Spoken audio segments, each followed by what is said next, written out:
In this example, we're going to try to write an equation of a line in point-slope form, slope-intercept form, and standard form. So to begin with, let's take a look at the information we're given. I have an ordered pair, 2, 4, so I know that's an x and a y value.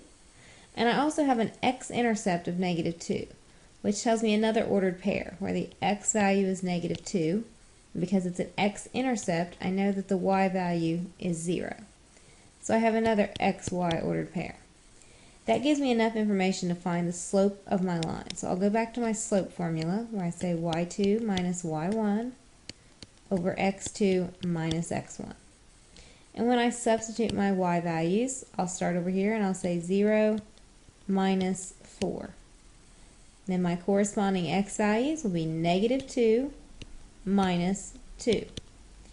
0 minus 4 is -4. And -2 minus 2 is also -4. So when I reduce this, slope of my line is +1.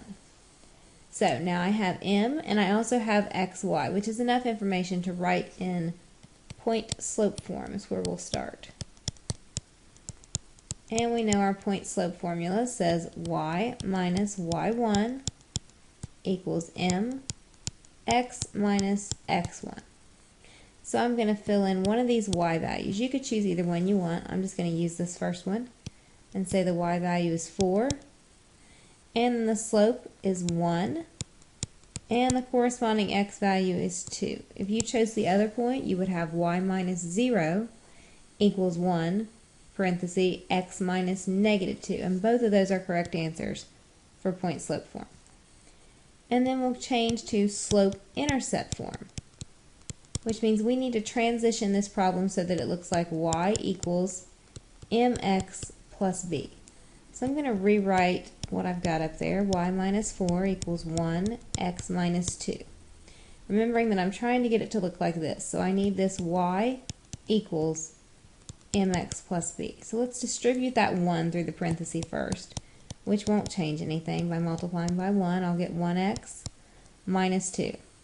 And then I still need y equals, so I need to get rid of this 4 and move it to the other side. So I'll add 4 and bring it over there and add it to its like term. So in slope-intercept form, I have y equals 1x plus 2. Notice the slope of the line is still 1. It should always have the same slope no matter what form you're writing in. So we've got point slope, we've got slope-intercept, and now let's over here try to change it to standard form. And we know standard form is ax plus by equals c, where all your variables are gathered up to the left, your constants are on the right. We're not going to have any fractions or decimals. And that first number, a, always has to be positive. So let's take a look at the problem we've got right now. Y equals 1x plus 2. So if I need all the variables to the left side of the equation, I need to subtract 1x from both sides, which gives me -1x plus y equals 2. And then I know that this first number can't be negative, so I need to switch the signs in the whole problem. I'm distributing a -1. Makes it +1x minus y equals -2. And there's my problem written in standard form.